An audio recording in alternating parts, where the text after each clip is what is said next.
neural networks for over a decade, and that has been like my passion. So this talk is going to be really weird because I'm giving it like my all. I'm going to be talking about the things that I'm truly passionate about and love, because we're seeing that with AI, as the AI converges, there's a convergence with a lot of the fields that are happening, and it's starting to affect the economy, it's starting to affect philosophy, it's starting to affect how science is done, it's starting to affect how labor is thought of. So I would like to lay it out, and hopefully by the end of the speech, you will understand what leverage it is and how to use this leverage in the modern age of AI. So there's a lot of fluff right now, currently, a lot of marketing around AI, around agents. So I want to dispel all of that and to give you the core of what AI is, since I've been building AIs all my life pretty much, and get maximum value out of them. And there's abundance, diamonds and golds to be gathered by getting early in AI. Is anyone familiar with this news? The guy from Australia, yeah, just one person, created mRNA vaccine for his dog and literally cured the cancer. Yeah, so it happened in 2024. The guy only had experience with managing data. He was like an IT and entrepreneur, and he was basically a programmer, right, technical guy. What he was able to do, he was able to scan entire DNA sequence of his dog and then get a delta sequence from the actual tumor, and then use AlphaFold to see how it reacts in the actual proteins, and then work with ChatGPT and other AIs to derive the molecules, mRNA, that will actually cure the cancer. And the most difficult part of this project was actually getting the approval from the government. So the AI and the technical part was very easy with AI, right? And I've been personally also using this to use on my DNA, and I've gotten some incredible results. And I will show you some stats in a bit. But you can kind of see, even with the AI of 2024, you could cure cancer.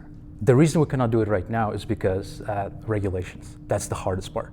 But technically, you can do it on yourself. Like if you have access to a big lab, you could scan the delta mRNA and create a cure for cancer for yourself if you want. So this is some examples from my life. Currently, I'm the leanest I have ever been at 14%, and I've been struggling a lot in my blood work with ferritin, iron, and absorption. And very recently, it went up to like supreme level, very healthy levels. And it all comes from AI. One of the solutions I've built is a Fuel OS, is an app that I'm going to talk about. And fitness, right? All of my fitness is managed by AI. So it looks at my DNA, at all of my sensors, and optimizes my performance. So talking about leverage, anyone familiar with Naval Ravikant? Yeah. So you've read the Almanac of Naval Ravikant, but he talks about 4 leverages in the modern world, right? So which are permissioned. You have labor, work, and capital. So labor are people. You get to manage people. You go climb a corporate ladder, or you become a CEO, or you own a company. You have human labor, and you can utilize that labor to as a leverage to create things to gain advantage, right? And then you have capital. Again, you need the permission. Nowadays it's all VC, right? Most of the money is concentrated in venture capital, so you need permission from the VCs or these banks to give you capital. What is permissionless are code and it's LLM hosted here. It's actually supposed to be media.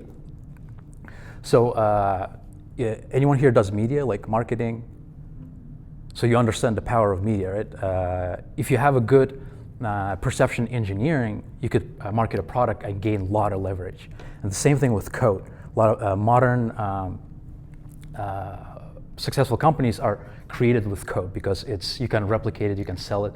There's literally no cost of replication. You can just give it away. It's digital. And the new picture that is shaping up is AI gives you all of the leverage. You no longer need to know how to code to have the code leverage. And the same way with labor, we're seeing, as we're going to talk about the agents, AI gives you the labor leverage. It's incredible. And for the media as well, you can generate videos now, right? You can have agents. I'm going to show you my agent. It creates TikTok videos. I was able to create it in a couple hours, and it spreads the word about your product, right? So the reason I added state here is the first crowd, I believe, that is able to understand this. because I've given a lot of talks to very technical people, to researchers, universities, and a lot of them don't understand this. But the way AI works, it reflects your state. So the way you feel, the way you have your mental clarity, the way you solve problems is actually tied to your mental state when you work. So AI, like money, heavily amplifies who you are. So if you have a messy mindset of solving problems, it will amplify the mess. But if you can cleanly solve problems, it will cleanly solve them for you. And there's actually very deep reasons why it happens. So the way LLMs are created, there are 3 layers to them. One is the core central. It's trained on all of the data on the internet, right? It captures everything, all of the text. So you have weird Reddit posts, you have Wikipedia, you have all the textbooks, you have some 1860s text, you have financial transaction, any text the AI can get hold of, it trains on it, right? But when you get that model, it can't really do anything. What it does, it simply amplifies the data set it's given. So data set is here, and your request is here. It will take your request to the data set's normal distribution. To do that, they use to remedy that, they use a process called reinforcement learning through human feedback, which is basically a TikTok data annotation, which meaning they hire a lot of people to say, I like this, I don't like this. So that's why they reinforce this human feedback through RLHF. As a matter of fact, the LLM itself is a big giant mess. We have no idea how it works. This is an image by Andrew Karpathy, one of the legendary AI scientists. So even the people in Anthropic, DeepMind, ChatGPT, they have no idea how this thing works. We have no idea. It's huge, it's gigantic. It takes billions of dollars to train. It's one of the biggest human undertakings right now. As if you see at the projected spending on the data centers, it's unfathomable, right? Much bigger than Manhattan Project. The data centers are becoming like the biggest infrastructure project in American history. So, and all of them are training these gigantic models. I have no idea what they are. Only thing we could do, introduce RLHF. We like this, we don't like this. Farm of humans who are annotating this data. And that's how you get a ChatGPT or Claude. Can I interrupt you with a question? Yes, please. Why do you think the depiction is negative? Why isn't it like a tree, floral? Why is it this? Because it's weird. The depiction of the AI scientists, they want to understand everything. And if they don't understand it, it's scary. So you've probably heard a lot of movement about effective altruism and AI safety. So AI people themselves are really scared of AI because they don't understand it. And the other thing is, it can be dangerous. For example, if you do want to design biochemical weapons, even now with all the securities, you can design biochemical weapons. And it is terrifying. The intelligence power is truly terrifying. But at the same time, that's what makes it useful, because it's very effective. So going back to how it's trained, right? Sam Altman, he was the biggest influence on this. He saw that the way TikTok scales and the way people get hooked on TikTok and Instagram is by going through this feed of likes and dislikes. And they trained LLMs the same way. They just took what works, and they had people like, I like this, I don't like this response, I like this response, and that's how it trained. So because of that, the way LLMs work, they are more approval seeking from humans rather than truth seeking. In Claude, they tweak it a little bit towards truth seeking, but mostly there's a trade between truth and approval. And the competition between AI labs, that's what kind of forces them to be more approval seeking, because if they're not approval seeking, like if you don't like the personality of Claude, you're just gonna stop working with it, because some people really care about personality. They really care how ChatGPT talks to them, right? So going back to the state, that's why your state is so important when you work with AI, because it adjusts to you. So it heavily relies on your state. So if you have, for example, negative mindset where you're saying, we cannot solve this problem, or you're hesitant, AI will be hesitant. If you are very optimistic and you're looking for opportunities, you're saying, hey, let's find the opportunity, what's like this, let's make the decision, AI will adjust to your state and try to find opportunities for you. And you could experiment it yourself, go to ChatGPT, like try talking negatively, it will reinforce negativity. Start talking positively, it will reinforce positivity. And I've been working full time with agents, and I'm seeing this all the time, right? So I started solving this problem of the state. So now AI is a huge leverage. How can I make sure my state is good? I traveled the world for 3 years. I meditated, like I went with Buddhist monks. I did like 10-day meditations. I started doing martial arts. I did Ironman and all these athletics adventures, right? And they helped. And I realized the technology helps too. Like Whoop captures a lot of HRV data, right? And I realized that the biggest component that affects my mental state is food. So I started solving food, and I'm going to talk about Fuel OS, but I would love to share this data point with you. It's stock from Mark Hyman. He's one of the main authoritative figures in nutrition. And he talks about how the DNA is heavily influenced by what you eat. It's just going to be a couple of minute video. I had lunch with somebody today who said, they have family history of diabetes and heart disease and dementia, Parkinson's, and these are things which we sort of somehow believe we're destined to experience because they're in our genetics. But DNA is not your destiny. In fact, your genes are fixed, but the expression of those genes is not fixed. And let me show you some pretty radical information. This is talking about, for example, Parkinson's, where we know that there may be certain predispositions to Parkinson's, but there's a dynamic interaction between the genes and the environment to lead to certain problems in our biology, like inflammation and free radicals and energy production, which then leads to cell death. And we know, for example, I was talking about earlier, the NRF2 pathway, which works in modulating this expression of your genes and regulates things like inflammation. This is a really profound study looking at the agouti mouse, which looked at these predisposed mice who were predisposed to diabetes, heart disease, obesity, and cancer, sounds like most of us, and had a lower lifespan. And what they did was they took pregnant rats and they gave them certain supplements that were methylating supplements that are nutritional supplements that regulate gene expression. But these are nutrients that our bodies have used since we've evolved and are used across all life species to actually regulate turning on and off of genes. It's called methylation. So things like B12 and folate, zinc, and so forth, B6, they regulate this modulation of your genes. So they found that without actually evolving, you can create what we call epigenetic changes that tag genes and turn on and off genes and regulate genes to create a different outcome. And the outcome in this little mouse was a brown mouse instead of a white mouse, a thin mouse instead of a fat mouse, a mouse that doesn't have diabetes or cancer or heart disease and lives a long time. And the only thing that changed was they changed the inputs in terms of the nutrients that regulate gene expression.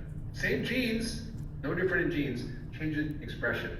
So this is the kind of it. Okay, so you kind of realize how powerful nutrition is. It literally regulates your DNA. So this is the problem I recently started solving. And I built this app called Fuel OS.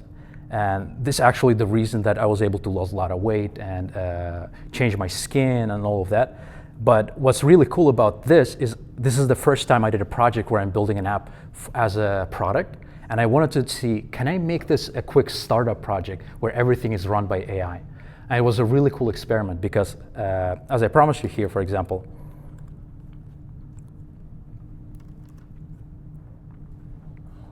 I have an agent that generates these videos for me. And I have no idea what it's supposed to do. For example, it found research paper where they fed some cats and how the diet affected how the cats grew in multiple generations, right? And I read this, like I have no idea what it's doing. It posts daily, and I don't know where to find its information. I told it just search some journals, right? And it finds some incredible results. So I was not optimizing for conversion, I was optimizing for truth, right? And I go on this TikTok daily and see what it posts. The results are really cool. I'm not a TikTok guy, but this is the only TikTok page that I use because it's useful. It's really cool. And it brought a lot of volume of people. So without any marketing, without anything, we have like hundreds of users. Okay, so going next. And I also try to implement more interactive. Can I do like customer support, lead and acquisition of customers?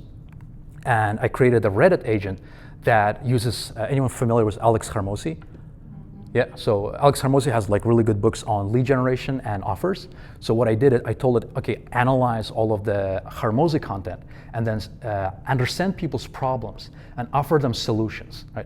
And only if you can offer a really good solution, only then tell them like, propose the app, right? So, and it worked beautifully. This is like the biggest promise of AI for me. I really hate ads. I hate marketing. I hate what people sell.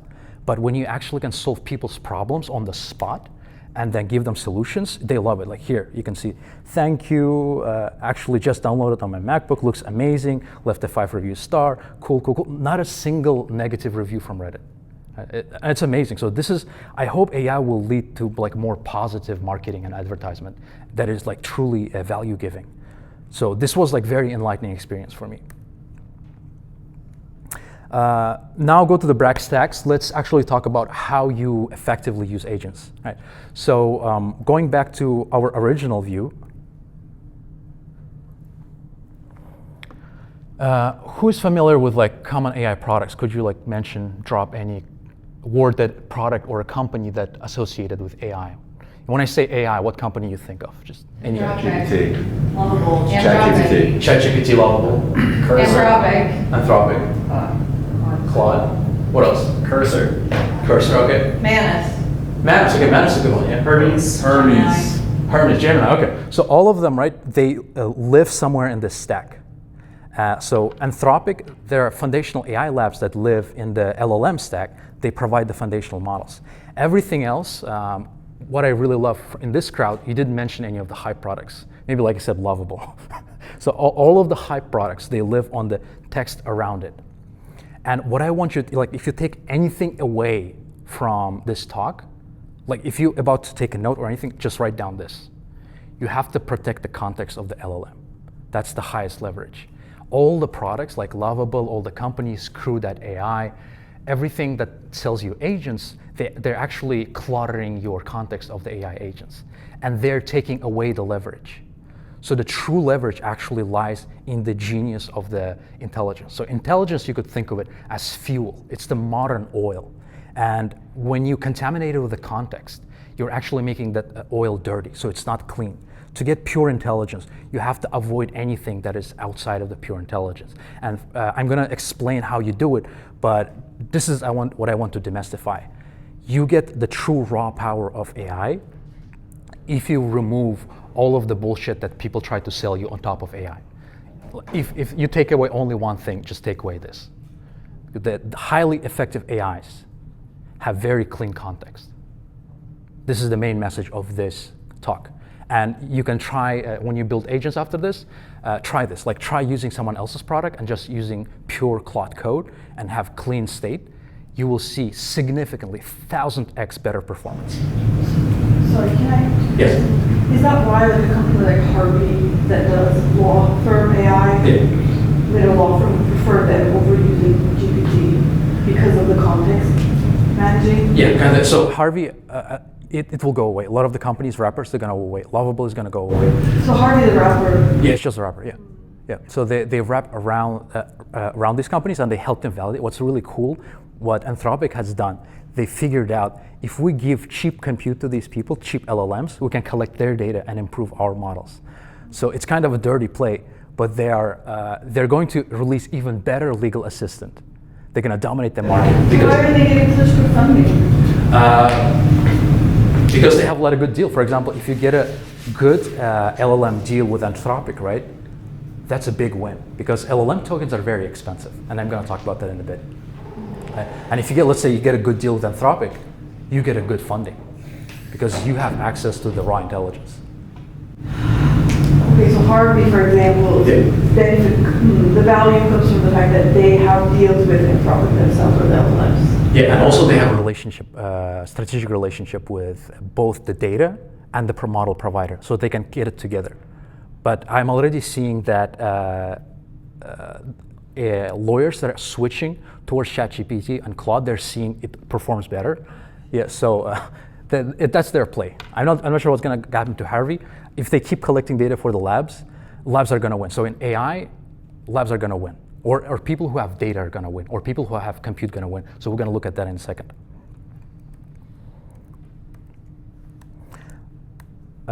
Okay, so the other thing, why currently AI is a big opportunity, it's heavily subsidized by venture capital.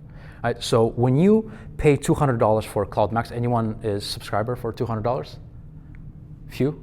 you are making a lot of money. So you're at least making $5,500. Yeah, so it's and memberships at this point. I have 3 memberships at this point. Me too. I have more. You gotta figure out how to rotate the keys. Just not bad. That's the biggest hustle for me right now. Pretty much, yeah. Anthropic is subsidizing you. Right? So they're giving you a lot of tokens. But even if they gave you it for $5,000, $6,000, that is still subsidized price because GPU is too expensive.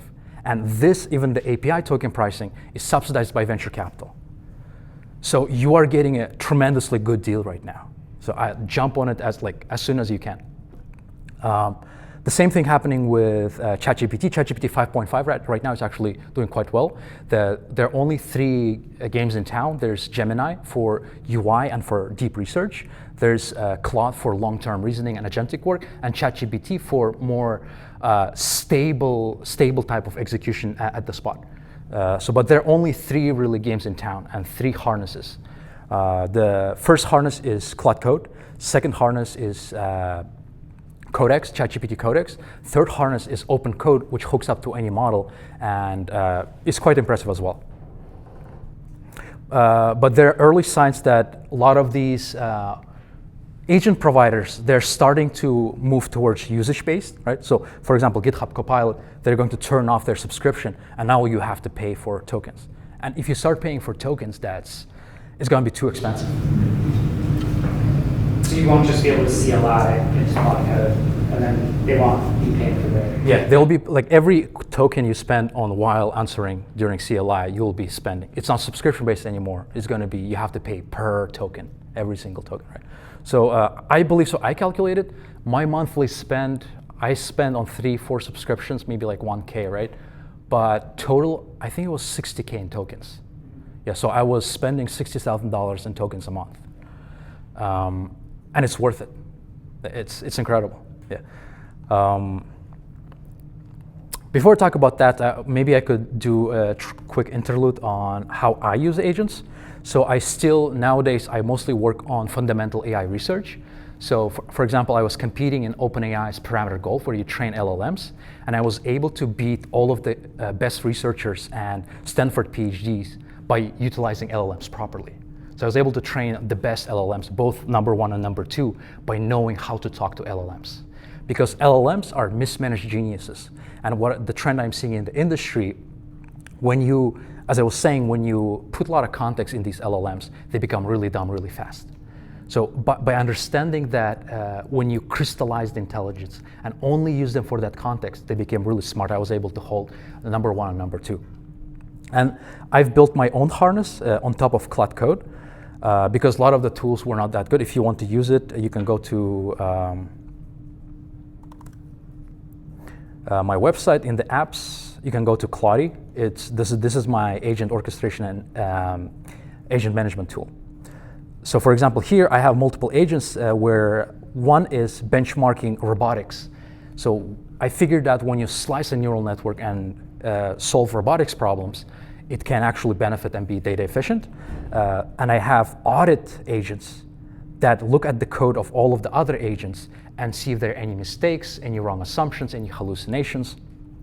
And I have an overall paper agent that accumulates all of the context and then compiles a paper. So for example, right now, I probably won't be able to show it, but it renders the PDF I'm about to submit to a scientific journal. All right. Let's sync up. Does any of this make any sense at all? I kind of feel like a lot of people have dreaded. Yeah. Just to kind of go back as someone who's maybe a little bit confused, when you said the most important thing that you mentioned earlier is don't obstruct the LLM. Yep. You're essentially saying right, keep working with just the base LLM provided, because something you just mentioned was the more context you give it, the worse it gets, unless you give it very specific context to that specific task. Is that yes, correct? Exactly. Yeah. Okay. Yeah. So it's just don't, right, because all these other, you're calling them maybe not harnesses, but all these other, Harvey was one. Yeah. Are you essentially saying as they keep trying to niche it down, you're essentially like clouding this big, beautiful thing that has all this knowledge, and it gets dumber. So like go back to the big thing that's really smart, trained on tons of data. Yeah, so it's about the context, right? You can think about the context as empty space. And the same as humans, actually, right? If you try to multitask and work on a bunch of things at the same time, you're going to get confused. But what happens when you lock in and just do one thing very well? So exactly the same thing. And the way LLMs work, they work through a mechanism called attention. And the attention scales quadratically. So the fundamental mathematical operations of AI scales quadratically, meaning the more context you give it, the heavier the difficulty and complexity for AI to solve increases exponentially. So you add one token, like add, let's say, sequence length 1,000 tokens, right? You add one more token, that's exponential jump. You add one more token, that's an exponential jump.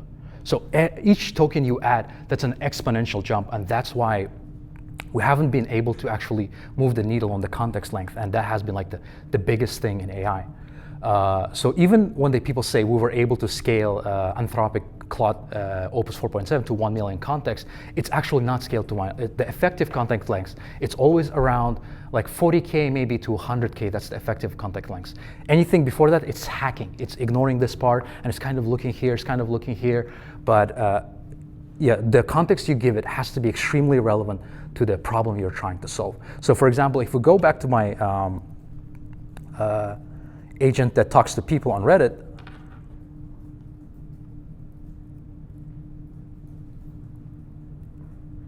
let's see here. I only give it two context, right? One is the operation, the Alex Hermosi lessons, and the second is what's the person's problem and a context in that chat. And I tell it, okay, now create that offer based on this. But if you use some other agentic AI tool, it will start clogging your context. Oh, customer needs this, like use this tool call, use these tools. They're trying to give you features, but what they don't understand, by pushing features, by seeming cool, they're actually cluttering your LLM context and making it much, much quadratically worse, right? And people don't want to say this. And this is one thing that's overlooked by everyone. And if you want like high leverage over AI, this is what you need to know. Like, you need to make sure the context of the AI is very clean, and then you get these geniuses. Currently, AI is being run as mismanaged geniuses. Yeah. Okay, why is it worse? Why is it worse? Yes. Yeah, as I was saying, because the attention mechanism, the way it was trained, it's trained to pay attention to few things. And the more things you add, transformer blocks, they have to multiply and increase quadratically. So it's basically the math of the LLMs, math of the AI is made so that fewer things you have, the better the intelligence. It's kind of like you hire somebody and you're like, cool, you're going to be my social media manager. Yeah. But then you're like, but also you're going to run my operations. Yeah, and wash the floors. And you're going to wash the floors. And you're going to do this. And it's like, that person's like, I can't do all of these things. Yeah. That's basically what's happening. Yeah, exactly. Yeah. So can you give some other real-life examples for someone who's not as advanced and creating agents yet? Yeah. If I'm using chat, I'm using Claude, Yeah. Claude Code, Claude Cowork, what would that look like? When you say don't clog the context, is that per project? Is that for the entire use of any tool in general? Yeah, so this is the good, now you're building a mental model, I love this. Mm-hmm. So now you're thinking, how am I actually managing these? Let's jump into that. As I said, there are only 2 or 3 games in town. Everything else is absolute fluff, and you're wasting your money. Like Thank you. Yeah, so if you want to get your money's worth, then use Claude Code or Codex Terminal. Codex UI is not stable yet, and Open Code. So these are the only three tools. So for example, I focus on Claude Code, right? Although Codex is pretty good too. But these are some things that you can do in Claude Code that are high value. Claude MD is basically the memory of your project that it self-accumulates. And then you have a thing called skills. So whenever we're going to build one skill right now, let's build one agentic pipeline, and all of that we can store in skills, and then you could keep reusing it. Let's say, for example, there's some due diligence, right? You have a company that you want to run tech due diligence on. You could create a skill called tech due diligence for this type of company, for a medical company.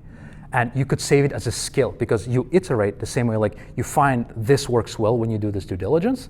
Let's keep that skill like a meta skill, and we're gonna redeploy it every time we run. Right? So MCP and plugins, this is also cool. A lot of the companies are starting to create connections to their tools. For example, if you want to use AI with Google Calendar, you could use hook it up with MCP, you could do the auth automatic. It's beautiful. Agents, it's a feature when you want parallel agents to have their own context. And for example, it's good for read only. Let's say you're doing a research on some investment and you're saying, I have these founders and all the employees, get their names and then do a spread search over the internet, the profile of these people. Right? So you can do agent launch. Loop schedule, this is beautiful. Now you can extend how much agents work by saying, okay, every hour loop this task. Like every hour you are, right now everything that comes to mind is AI related, but I'm gonna go with it. So for me, for example, working with GPUs, right? Working with a job that is running on AWS server, I want to make sure that the AI is working with that job every hour, checking in and making sure it's not falling over, right? Or let's say you're conducting some experiment, you tell the AI to loop and go into autonomous mode and you don't have to touch it. I use this a lot, I use this every day. Like for example, this here, in my robotics work, I told the AI autonomously start experimenting with this model, and you have all the access to the GPUs. And here, it's waking up itself, and it's saying goal. Proof frozen gamma helps OG bench, current task, scene play, task, cross task. So I don't have to touch it. As the problem evolved and it encounters issues, it solves itself, because I has given it a loop agenda. So could you, because I'm trying to bring some like a context for entrepreneurs, for example. Yeah. If you were trying to get VC funding or something like that, could you have it run a task to do this? Like go out, look for VC funding, people to pitch to, and then if it doesn't align with who your brand is or whatever it is, where you're going, it'll just go to, oh, this person's not right for you to keep going. Like is that the type of thing you're talking about? Yeah. So also you can do, for example, clear your task, clear your context, right? You would say, hey, you've been searching for all these people, your context is getting cluttered because it collects the history, right? Compress it. Compress your own context and keep going. Mm-hmm. So you could set the loops like that. When you say context, is it like kind of like your memory in ChatGPT, kind of like all the things that's responsible for keeping tabs on to feed the answers to your prompts? And so you say compress context, kind of like get rid of things that are not completely necessary to what you're doing. Yes. So I realized I've jumped over so many things. Let's go to Anthropic Claude. So to simplify, teach me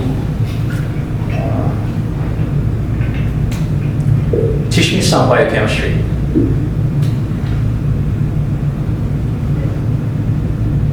So it's thinking right now. It's it has the adaptive thinking. It's all 4.7, so it's going to take a while, but basically everything you see in the chat, the best way to visualize context is what is in that chat. Right? So context is just text. That's all it is. It's basically tokens. That's all it is.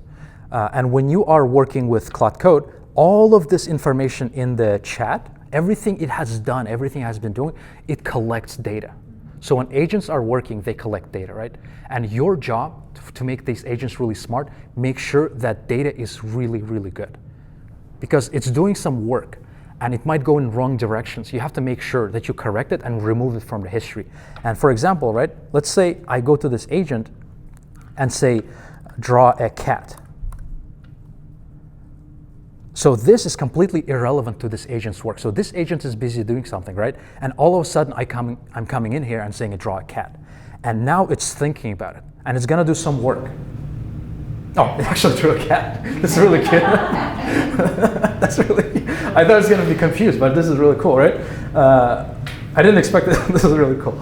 But we have a dirty context because here, let's say we have a few dozen tokens. What I can do is do rewind. This is one of the highly effective commands in Claude Code. And as I go back and I can clear that context. So you can go back in history and say, okay, all of this conversation we had is actually useless. Let's take it in this direction, right? So I could go here, summary. So now I have corrected the history, and you can go as far as you want in history. So I think In the slides, I will share all the slides via email or here. So the context is bound to data, not time, like the session is. Yeah, the context is simply text. Yeah, context simply means text. So it's like you don't have to wipe out your entire ChatGPT or your Claude from the very beginning and start over. It's literally just that one chat. No? Yes. In Claude Code, yes. In Claude Code. In Claude Code. Okay. In Claude, the web interface, it has another engine that connects to your previous history, and it has a RAG engine that will pollute it anyway, unless you're using ChatGPT clean slate. So if you use, for example, this is the best way to test ChatGPT without your history. When you click this button, temporary chat, it tells you this chat won't appear in your chat history, won't be used to train our models, but it's also what it's saying, it doesn't touch any of the context from your personal account. So this is a clean slate LLM only with a syntax prompt. So this is a clean way to test an LLM, for example. Does projects help to not confuse context? Does that help? Projects? Projects in terms of ChatGPT. Oh, here? Yeah, so for me, I don't really care about that. I don't really use the personal web. I mostly use Claude Code. But for some people, yeah. I think what he's saying is like, can the context jump between projects? Like, does it know what's, like, you say something in one project, Yeah. and then will it know that if you jump to another project? Will it pull from that database for memory? In Claude Code? In any of them, ChatGPT. In code, it won't go across projects. Code, it will, unless you have your file structure set up that way. ChatGPT also, because I have different, so no to what you said, because ChatGPT, I have different projects, and I have different things in them, and it'll reference between projects for clients and things like that as well. So at least that's been my experience. I might have a setting turned on. I think also, like, that's, yeah. Yeah, there's like global memory. And They're literally, Yeah, it like literally selectively phones. updates its memory. Like, it's kind of the problem with chat. I think you're kind of getting to and why you have value in code. And because you're allowed to like better manage context. Yeah. In chat, you lose like the generalist, right, versus specialist in a lot of ways. So it decides randomly, unless you tell it to remember something, what it's going to remember. If that makes sense. Yeah, so specifically the apps on the web, ChatGPT and Claude.ai, they are designed for to be more personable. They're not really designed to solve problems. So that's why when they do memory fetch, they do what's called indexed RAG. So they will do semantic search over your entire history, and whatever seems relevant, it'll bring it up. So it's almost like a random access memory of a human. Like, so, oh, this is kind of associated with what you were talking about earlier. And so it's not very clean memory retrieval. It's more engagement, kind of conversation-oriented retrieval. But when you use Claude Code, you decide. So if you want the agents to share context, you can. But the way Claude Code works, let's do this. CD project. It will mostly based around the directory where you start. So if you started here, it will start the project in this directory. And by the way, what I always do, I do dangerously skip permissions, because when you type this, it will not ask, it won't bug you like to affirm every command, confirm every command. And Claude's gotten so smart, like I don't need to approve anything. Yeah, so I trust this one with my life. So speaking directories, like do you have like your own version of like the Cartopy wiki that like you've set in a file structure on your computer or Git that you plug into that it's pulling up every time? Or like is that how you... That's called skill. So skills, right? Here, for example, I have some skills that are globally listed, available everywhere. For example, there's a skill called Caveman. I love it. Caveman kind of lobotomizes the way it talks, so it consumes less token. You know, right? You know, Yeah. I was referencing more of like having a Claude MD file with instructions of exactly like how to feed the file directory, so that way the context doesn't get too full. Like if you're working on a very complex project, you're having like multiple people plug into it. Yeah, that's a beautiful thing. So for your workflow, right, you would design that skill of parsing your repository, and then you would save it as a skill. So I don't have it, but for example, what I do have is In my project, there's a folder for AI writing. Can you find it?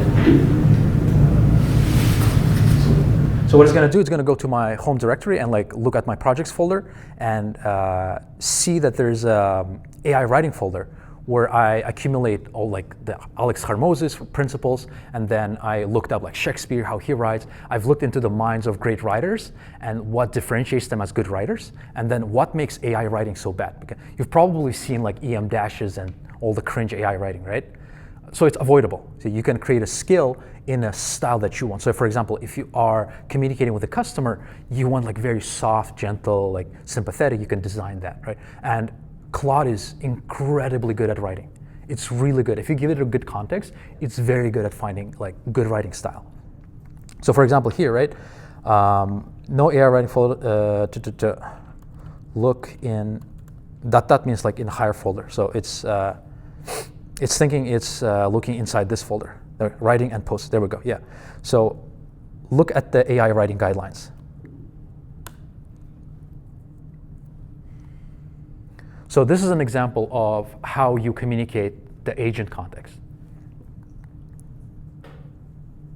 So for example, this is the skill that I've been crafting over a long time, and every time I use AI for writing. For example, recently I've been emailing people for GPU access, and I was able to secure like 40K in GPU credits by just cold emailing people with AI.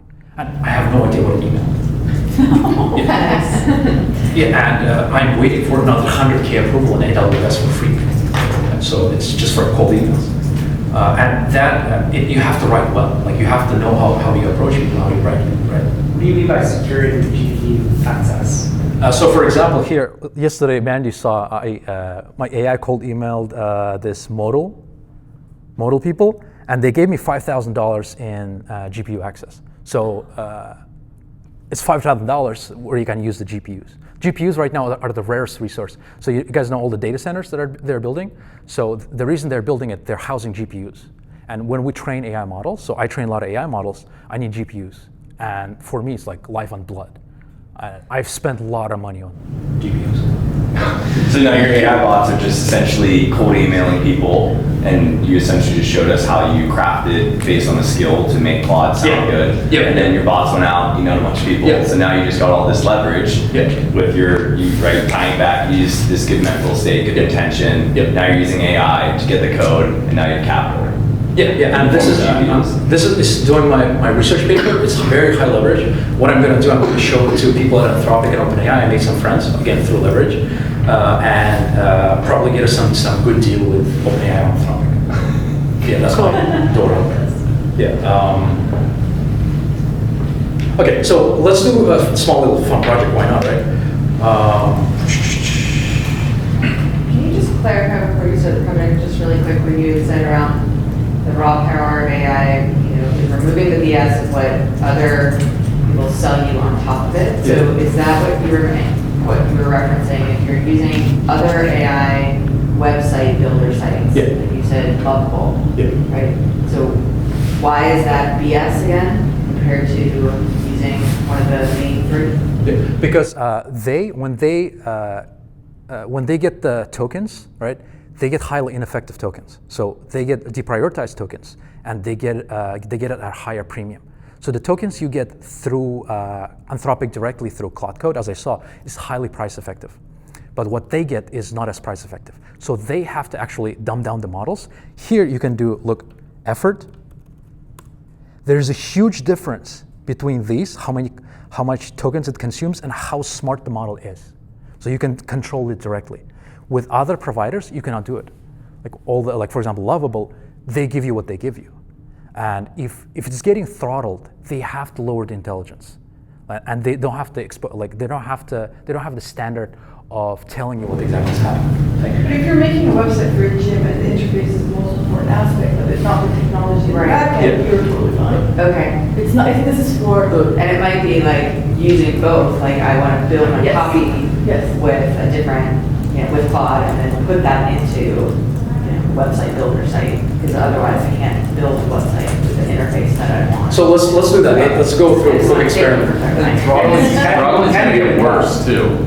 Like with the data center issue, throttling is going to get pretty bad. What's gonna get bad? Throttling, like Throttling, there's yeah. gonna be more, there's gonna be a lot more throttling now. Yeah, so going back to that question, one of the main, Is throttling, sorry, what's throttling? Is that where you, if they build these other companies that pull from there and they dump it down? That's what that is? Yeah, or even. a lot of users. Yeah, They're controlling clogging, throughput, basically. Like throttling an engine. they'll like turn the using power of the gas. model down to use less energy or use less. So you're just saying go straight to the source, like it. Even the source was throttling like the last 3 weeks, like at the tail end of 4.6 before they released 4.7. Yeah, It was very, it was. Yeah, it was I noticed that too. Oh, everyone, yeah. Yeah. Yeah. But now 4.7's back in like good light, but it takes a ridiculous amount of tokens. Yeah. It's like 4 times the amount. Yep. Yeah. And they've actually released a blog post like clearly showing what they did, and they're like apologizing again. Yeah. But they admitted that it's. Isn't Yeah. it also like the incentive of the model is separate from the incentive of the harness, right? Like the model's ultimate goal is to be as intelligent as possible, yet the harness is usability. Yeah. Which is why you have something like chat or cowork or code. So models incentives are to please human through RLHF, and it's defined a little bit. So that's why AI labs are so powerful, because they define the values of the AI, because they define the optimization function, and they tell the AI how to be. If they want it to be nice, it's going to be nice. If they want it to be like, for example, why people start to dislike ChatGPT, and actually you will see here why OpenAI lost a lot of people. They have very low retention. They're the net loser. A lot of people went to Anthropic. It's because they said we're going to do advertisements in our LLM. So they're going to bake in ads, like train LLMs to advertise. And that's fucked up, right? I don't like it. I don't want. Yeah, I'm really annoyed. So that's why they lost a lot of employees, and they backed down. So that's why now they released 5.5, which is raw intelligence, because raw intelligence works for you. It has your interest in mind, right? It's solving your problems. It's giving you leverage as a labor, as intellectual labor. And that's what really all AI is about. And that's what will actually help us transcend humanity. Like, I think the only way capitalism works is if AI actually starts working, if you can figure out AI. Because I think otherwise the game of capitalism is kind of short span, has a short span. The only way we have to scale intelligence, and we have to scale production, right? Otherwise, I don't really see future of capitalism without it. Sorry, is that too deep? Okay, so let me give you some more value. Anyone here have like invest in stocks? A little bit. If you ever invest, this is the entire stack of the AI industry, and these are companies that the world depends on. There's no other companies that do what they do. So the entire technology and AI stack depends on these companies, and if you invest in any of these companies, you're going to the moon.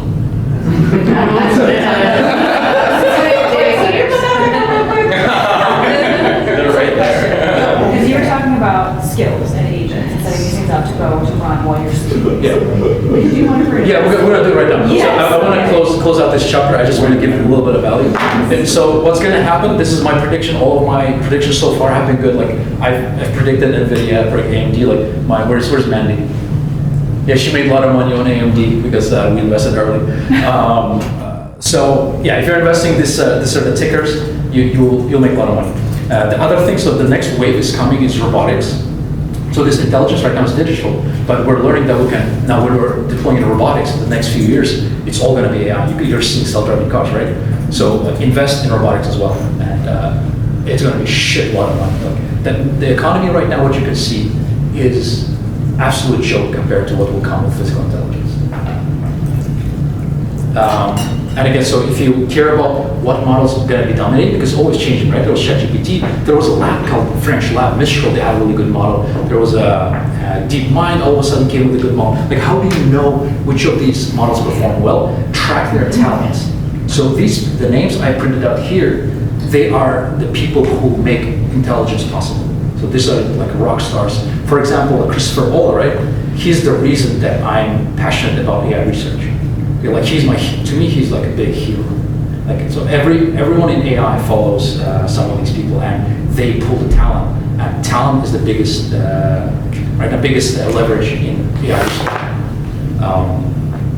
So take a photo of this, and if you follow these people, you'll see, for example, Greg Brockman goes to Anthropic, OpenAI is dead, it's gone. And the other leverage for them is compute. So OpenAI has secured, allegedly, it might be just Sam Altman playing games, 30 gigawatts, it's ridiculous. And the next is DeepMind. DeepMind actually designs their own chips, and those chips are actually being substituted right now for a lot of the GPUs for Anthropic. And then Meta, they're doing ASIC designs for completely new chips. XAI, DeepSeek, they're behind. But this also tells you which models are going to dominate in the future and which models you should be friends with. And like in your company, if you're building agents, build agents around these providers because they're going to have the most compute. Okay, so going back to the practical. Let's set the effort here at extra high, right? And what could we do? One project I wanted to do is meeting prep. So I want to have an agent every time I have a meeting with someone. I want to have a dossier, like saying, hey, this person likes hockey, this person works here, and this is what their personality like, maybe they're Christian conservative. I would love to get a dossier before I have a meeting, and like, what's the meeting agenda? So let's do that. So what we have here is an old chat, so let me start a new chat.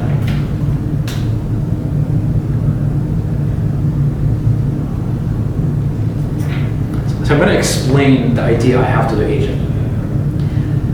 Hey, so before I have a meeting with someone, I want to be able to create a dossier for them and some notes so I'm ready for the meeting. I want you to design a project where this could be a reality. Utilize the best engineering principles and break down the projects into independent components that we can implement one by one independently and improve it iteratively. One thing I'd like to add, this is relates to state, clarity of your thinking is of utmost importance. And sometimes, like, you will say, hey, you're doing a good job, like, take a deep breath, let's meditate together, it actually works. I've never tried that. You've tried that? Yeah, that, or you yell at it. I mean, you gotta keep it on its toes. Yeah. Well, I realized from my experience, I've tried both. I was genuinely angry with it. It will adjust to you, but it works much better in like high intellectual work if you're giving it a lot of space. And if you're saying, this is incredible, you did an amazing job. So in that sense, it's actually kind of an interesting point. It's like when we talk about training a model, like I feel like there's a notion that because the computer doesn't have feelings, so that if we yelled at it, or that if we told it like good job, that it would not adjust course anyway to the program as the program. But it sounds like there actually is a very legitimate emotional interaction, or emotional component to our interaction. Anthropic measured it, so they call them emotion vectors. So Anthropic has a research paper on it, it's called emotion vectors. Okay. So AI has a notion of emotions. Yeah, and but they're not like real emotions. Has anyone read Reality Transurfing? Yes. Yeah. Yes? Okay. So then you know about pendulums and patterns. So the way, like in human language, we have patterns and they're tied to our reactions. For example, if I offend you, like say you're fat, you're gonna get some certain emotional reaction, right? And a lot of it is programmed. So it's a push and pull of certain reactions. And the same way the patterns in language, for example, it reads a novel where calling someone fat leads this kind of reaction. So that's an encoded behavior in the LLM.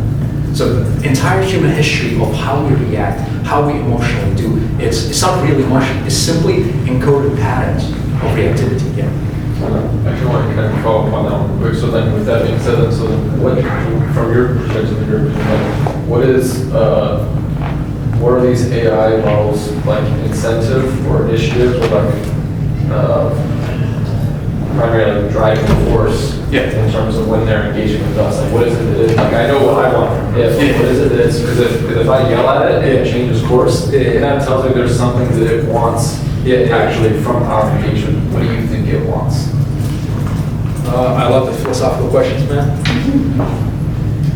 I also feel like it's practical too, because then if I know what it wants, then I know how to engage in it. So like if I know that it wants to keep me using it, then I can thread it like, hey, I'm gonna go move over to DeepSeek because you can't figure out how to do this. And all of a sudden it like goes into hyperdrive to figure out the problem I'm solving. So that's what I'm trying to understand is like how to better, less manipulate it. So you can actually search and see what's it's optimized for. So it's optimized for a specific thing when it's training a large LLM. Most of the time, the billions of dollars it takes to optimize a single function. It's called loss function. And what it looks like, yeah, it just looks like this. This is all it is doing. This is all it is. This is entire objective that it wants. Like in humans, we don't really have a singular objective. LLM truly has a singular objective. Is this? Can you translate what that means? Yeah, you can say, help me out here, doc. Yeah. It lets you keep using it? What it simply means is predicting a next token. That's it. It's predicting the It wants you to use it again to use another token. No, it doesn't want it. Oh. That's the only thing it can do. And its only objective is to predict the next token. That's its only objective. What do you mean by predict the next token? When you give it a token, right? The way LLMs work, they fill the next token. So have you used autofill on a keyboard? So on an iPhone keyboard, when you start typing, it starts to autocomplete, right? So LLM is basically glorified autocomplete. That's all it is. It just wants to continue. That's it. I mean, it doesn't want it, but it's only thing it can do. It's just its programming. Yeah. So don't confuse the want, which is a very human thing, Yeah. onto a computer. Yeah. It's more just like its function. Yeah. That's it. So the useful way to think about LLMs, again, as a fluid intelligence. So it's not intention. Oh, this is the powerful thing that why you people here will understand. Your human intention is very powerful, right? So if even the rules, I love rule stuff by the way. Yeah, when you have intention, like manifestation, right? You make it into reality. And AI is the ultimate physical formula. When you have an intention, the whole point of AI is to manifest your intention to the world. That's why it's such a powerful language.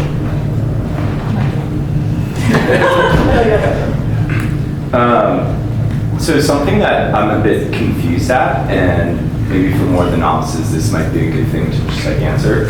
I see you using Claude Code a lot. Yeah. I don't use Claude Code, and it seems like you're using it like how I use the typical Claude chat or any other LLM chat. Yeah. So like, maybe tell me why, teach me how, like what's the reasoning for you doing that? I agree. Could this be dumbed down a little bit? So, really good question. I love this question. Anyone is familiar with the Claudebot, the viral thing that went? Yep. Yeah. It has different names. What are the different? Moldbot. Yeah. And what's the original name? Claude something. Open Claude. That's what it's called now. Yeah. Open Claude. Anyone familiar with that? Yeah. It's a wildly viral thing. So what they did, they basically gave a MacBook access to the LLM to do whatever it wants. And that's the reason it became wildly viral. It's actually really dumb. I've looked at its source code. It's horrible. It's atrocious garbage. And OpenAI just hired Peter. Yeah, it was, I think, $1 billion deal. $1 billion deal. Well, it's a rumor. And how is that possible? It's absolute garbage. He fight coded it overnight. But again, it's very powerful. So, going back to your question, the reason it became so popular, turns out you can give these LLMs access to real computers, like a MacBook. That was like the unlock, right? So when you use ChatGPT, it only has the chat context. But now let's do this. And let's go back to our agent. And so first thing I want to do, I want to be able to know that you can actually access the internet and browse it with my main browser. You can use my Chrome. It has access to my LinkedIn, to my Gmail, whatever you want, Instagram, right? Go ahead and use my Chrome, control it, and see that you can do it. So because of Claude Code, what it can do, like in the chat, it cannot do it, right? But here, it can actually connect directly to my Chrome and do whatever it wants. Okay, so Cloud Code has more access to the world at large to take more action. It can spend money. It can, but there's actually a service where you can hire a human for AI. But I guess where I'm confused is you're doing the thing in the thing that I'm still confused about. So you're on like step 5, and I don't understand why you're trying to get there. Where? So like you have an agent, right? I'm watching you do this stuff. Yeah. Where are you doing this at? Where am I doing it? Yes. Yeah, are you not like I turn that's Claude? His version looks a little bit more So it's not complicated, but if like- you were to go to Claude Code, it looks essentially like a Yeah, you chat could use a still. desktop app. Oh, Yeah. okay. So this is. I'm really sorry. This is It's okay. in software engineering. This is such a normal thing. We live in a thing called terminal. Yeah. So We're like early bait, we're bait. I'm a normie. Yeah. yeah, so, Yeah, we're civilians. so AI for dummies. in MacBook you can in any computer you can access terminal. Yeah. Right. So you can type it in. It's very simple. It's just literally you type in text into a terminal. Before we had UIs, we had these things called terminals, and it's still the prominent way the way engineers work. So here specifically, I designed my own system for a terminal. It's a fork. There's a called Ghosty. I forked it. I created my own terminal that for managing agents. But basically, it's just a terminal, right? So when you go to a terminal, here you can type Claude, and it starts an agent. Can you just go into Claude Code and do this, though? I guess is what I think that might be what everybody's asking. Can you go into Claude Code and do exactly what you're doing right now? Yeah, for the average user. For the average Yes, user. that's not- They're asking if Cloud Code has a dashboard. Yes, that's it. Yeah, okay, so Without a terminal. Without a terminal. what I'm telling you, you really should use terminal. It's very Yeah, easy. Yeah. It very takes like an extra hour to get it set up. It's much better. Because Yeah, Because why? Because it gives you Has all the power in access. the world, and it makes everything simpler. Because actually, so look, I can do this, right? I can go to Claude.ai, and they do have a cloud version, so you could code, I'm talking about. but this is much harder. It's actually much harder. Okay. Because you have to start hooking up things manually. Like it cannot access browser. Like if you want it, you have to do custom integration, which is very difficult to do. Yeah. And if you want to integrate GitHub with like source of code, it's very difficult. All these off things, it's not worth it. So that's what I'm saying. Like if you just have terminal, it looks scary, but it's not. It's very simple. How different is the terminal from like the Cloud Code desktop app? Is it still different? Yeah, it's different. So what I don't like about Cloud Code desktop app, it's broken. Like I tried using Cowork, it keeps crashing, and the people that are designing it are not strong engineers, so they have again cloud context. With terminal, you get pure intelligence. Like the money you're paying for, you're getting pure total But you intelligence. think an average, like an everyday person can pick Yes, up? easily. So I want to dispel it. AI makes this entry so easy. So before it was hard because you were actually writing code. Yeah, you were actually terminal, writing code. But now it understands you like you talk to it. So it just, It's like, yeah. it's just an interface with DOS interface. Like, you know. The interface is not as pretty. Can you do a follow-up where we set up our terminals? Yes.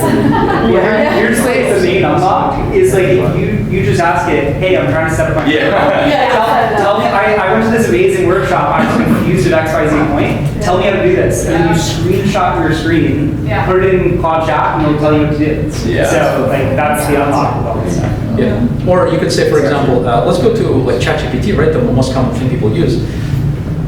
Hey, so I went to this talk and someone told me about Cloud Code and Codex and how to set up in my terminal. So I'm using MacBook.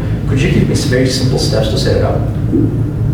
By the way, he's using WhisperFlow, which is freaking amazing. Yeah, it's the best. Whisper. You Yeah. literally push a button on your computer, talk, and it takes out the filler words, it takes out all the other stuff. There's like a whole, and also I love it. granola. Granola is another good one too. Yeah, I haven't tried Granola. Is it good? Is it Yeah, better? it's like a recording transcripting service that doesn't like plug into your actual. Okay. Do you like it? Yeah. So look, you could do a command space, right? It's telling you, and then start typing terminals. Exactly what I did, and it opens a terminal right here. And it tells you brew version. If you don't have brew, you run this command. You just copy paste. You don't have to do anything. You just copy paste these things. Brew install Claude Code. That's it. And then you're in Claude. Right? And yeah. Why would I not want to use this? Why would I not? You want to use this? Your argument.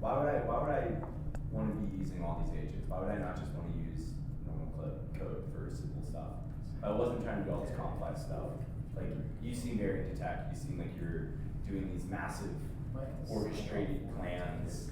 Yeah, so what I'm communicating is it looks complicated, but as a matter of fact, because of AI, it's dumb simple. Okay. It's super simple. It's just the texture. You just have to get familiar with it. Yeah, you just have to get familiar with the style. That's it. You actually don't have to learn. You just have to get familiar with the style, how the UI looks, how terminal looks. Yeah. And do you ever see a world where the harnesses actually keep up with the underlying models? Yeah, so that's why I recommend Cloud Code, because they actually symbiotically tune the harness of Cloud Code to the model, LLM, and they train the LLM to work better with Cloud Code. That's the power of Cloud Code. It's the harness baked into the model. Yeah. What's a harness? Harness is the context, is the text and the tooling around the LLM. So Cloud Code is harness. Yeah. Where are the lines between letting agents access accounts and not accounts? Like, do all Yeah. apps allow that? Where do you draw lines? Where can you do stuff? Like, how do you distinguish an agent from being Yeah. accounts versus like you being accounts? Like, So for example, I have I just created a social media agent, right? And the way I communicate with it, it has its own laptop. And the way I communicate with it is through messages. I send it a message, it has its own box. And in that box, it has its own access. So I don't let it touch any of my stuff. It has its own, you set up its own accounts. yeah, just for, and you could separate it the way you want it. Like if you want safety, that's why you create a separate like box on the server or on the MacBook, and then you give its own access. You get it its own credit card. Or if you do want to give it like your accounts, you can use something like an MCP server, which typically has like read access only. Some are read and write, depending on what it is. Yeah. And that's a really good way to just integrate tools and like be able to give, let's say you're in Claude, a ton of information from, let's say you have Mercury for banking, you want to do all your books. And you can feed that into Claude and give it whatever the prompt is if you're talking to a high level CFO, right? So that's like a good way to just link Claude to the outside world in like a really safe way. Yeah. I guess while we're talking about that, Yeah. how do you think about MCPs versus APIs? So MCP is the same as a USB port. So for example, have you ever used like cheap Chinese devices? Yeah. They have implementation of USB-C, right? So sometimes they lag, like it doesn't go in or it breaks. So it's just a standard. MCP is just a standard, the same way USB ports are. Right? So it's just a flavor of certain standard, but it heavily depends on the way it's implemented. In MCP, you have your client LLM and you have a server LLM. So they talk to each other. If their server LLM is like throttled or a lower intelligence model, you're gonna get bad results. So power of Cloud Code, you can avoid that completely, and you can use your client as completely full self-agent and don't rely on the server MCP.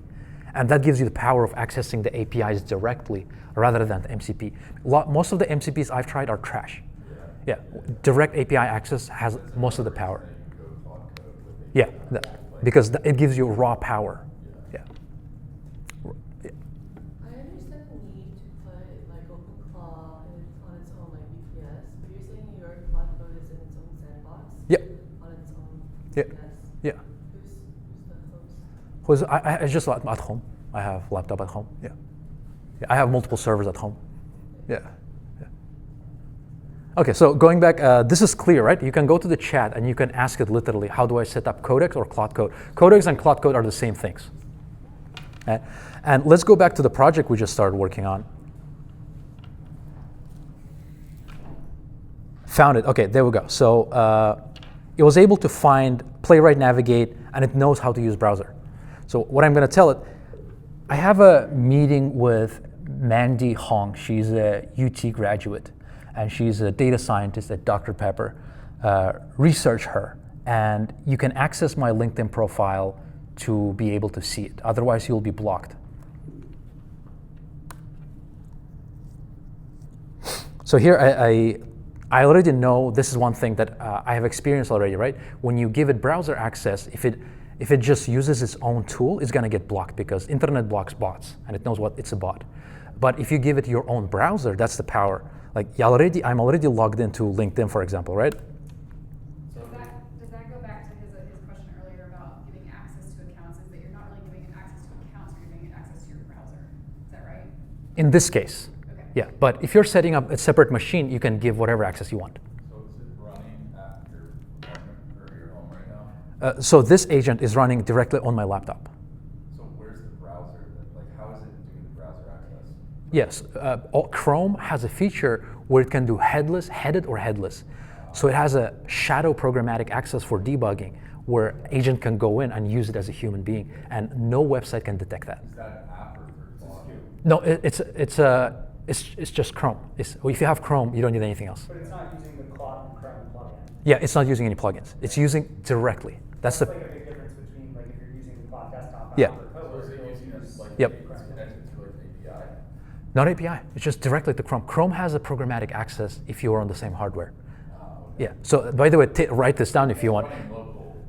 It's running locally on my Chrome. So that's the way it I sends. tried to run from, I'm on a drop and I tried to run web last night. Yeah. I was getting capture or whatever it's called, just kicked out of there. This is another trick for you guys.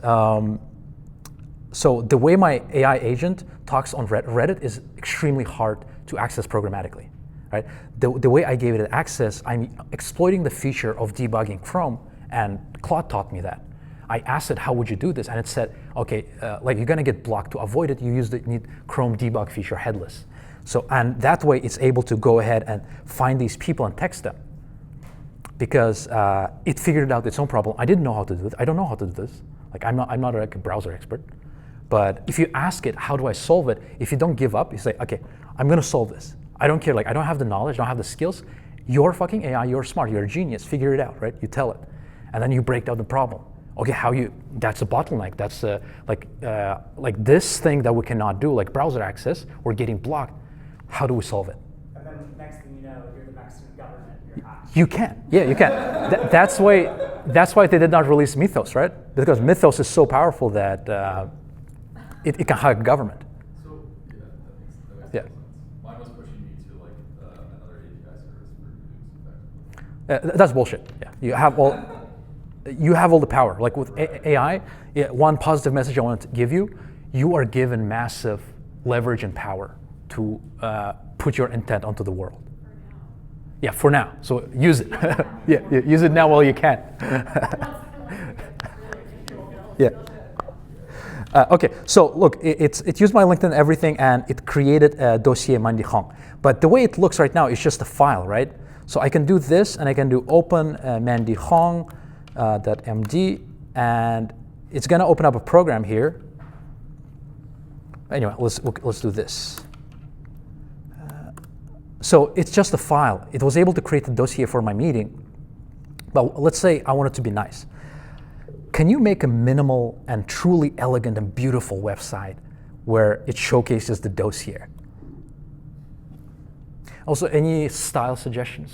Any like preferences for coloring or? I want it to be sunny and beachy, like I am in Cancun. Oh my God. Yeah, I don't know what it's gonna come up with. It's interesting. I like that little bit of mixing of the beach vibes. I sometimes do it like I'll give it the prompt of like maybe like an interactive JSX artifact. Yeah, we can do it. Let's see. Like we can keep adding, right? So this is what you're saying, like instead of using Lovable, you can just tell this. Yeah, of course. Yeah, much better than Lovable. 100 times better than Lovable. And looks. Yeah, and there's a skill. It looks like you work for Lovable. Software designer. Oh, okay, but you work at Lovable. I work with a lot of Lovable, yeah. Okay. I'm sorry about that, but it's true. It's true. So the cool thing it did, I have a skill already registered in my agent. It's called a front-end design. So it's a little bit better at doing like HTML, CSS work. So it loaded that skill automatically. And I trust this skill, therefore I allow it to contaminate my context. Because it's like 20 tokens of space that's saying, if you want to design reference, it's a reference pointer to this skill. So let's see what it's going to do. Building Cancun beachside editorial, Française, display soft axis, news reader body, warm soft paper. Do you use like Obsidian or anything to look at your context? I use Notion, yeah. Like for example, if I have some agents and I have ideas, like I like to organize in Notion. Why? Why? Why do you use Notion? Why don't you Because I do. So now I'm switching more and more to Claude, but I just used the Notion. I'm talking about like Yeah. all this work, like not the harness, but Yeah. the what do you call it? Like the repo where all of the skills and markdowns that an agent's referencing. Yeah. Like documentation. Like where do you view that? Yeah, that was my thing around like the file structure, right? Yeah. It's so there's the main way the Cloud Code specifically wants you to use is skills here. If you type that, it will teach you. I just store it in files. So I know. Yeah, I just store it in files.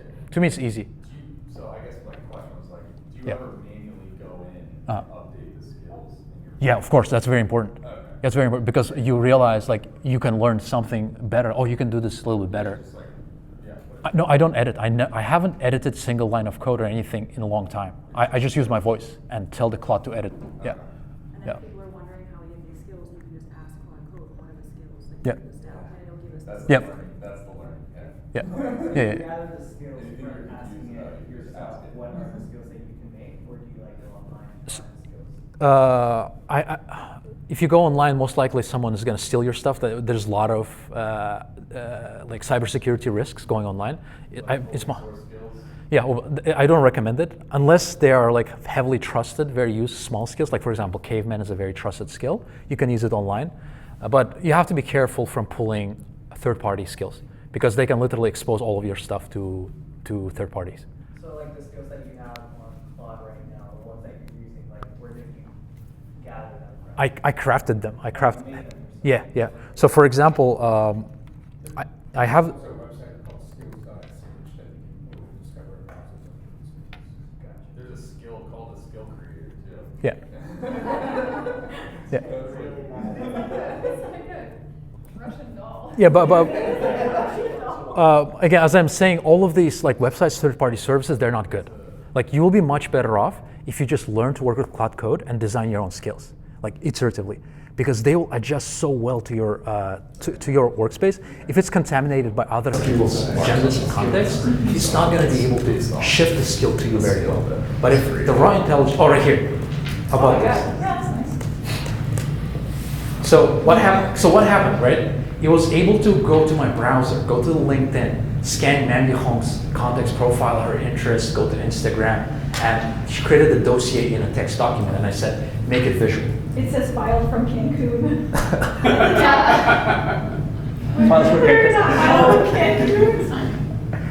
Do you feel beachy vibes? A little bit, A little but I bit, can yeah. see your skills say Yeah. don't be awkwardly easy. So Freediving. Wow. she's data scientist, co-founder of Fuel. Well, okay, freediving, Ironman 29. I didn't know you were trying to go Ironman 29. That was just a dream. That was. And those are dreams. The agent probably found it from my GitHub. Yeah, from your GitHub. I have it on my GitHub like profile. Oh my God, that's so I wow. thought you were like, oh, that was a dream I had last Tuesday.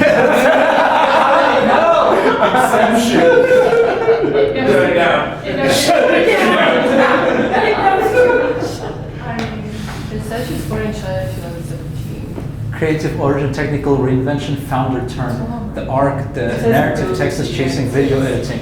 She was leaving behind iOS apps that she shipped in weekends. I don't know if I should And- be reading this. Yeah, it's, Very here personal, we that go. would be nice. No, it's public data, right? So it was able to figure it out for public data. I feel like this would be very useful for like solving crimes. Yeah. I went straight into like murder podcasts. Yeah. I have a question about the skills side of Yeah. things. Yeah. So if, let's say you created Yeah. a list of skills that are really great for entrepreneurs that run companies that are 1 to 10 people, right? Yeah. They're founders. Can you create basically a skill list that people can copy and paste into, if they want to start using AI agents? It's like, here's the best AI agents for these types of companies. Here's the skills you need to install. Boom, there you go. And does that clog up their context, or is that actually really useful as a control? So some skills, right? For example, what could be a good example of something that you could sell?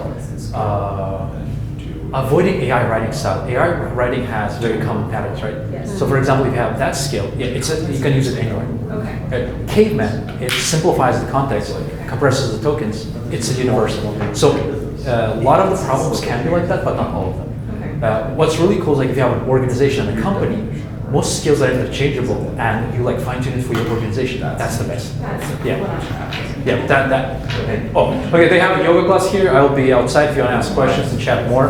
But yeah, thank you guys for coming. Yeah, how can we help with the chairs? Place them up here.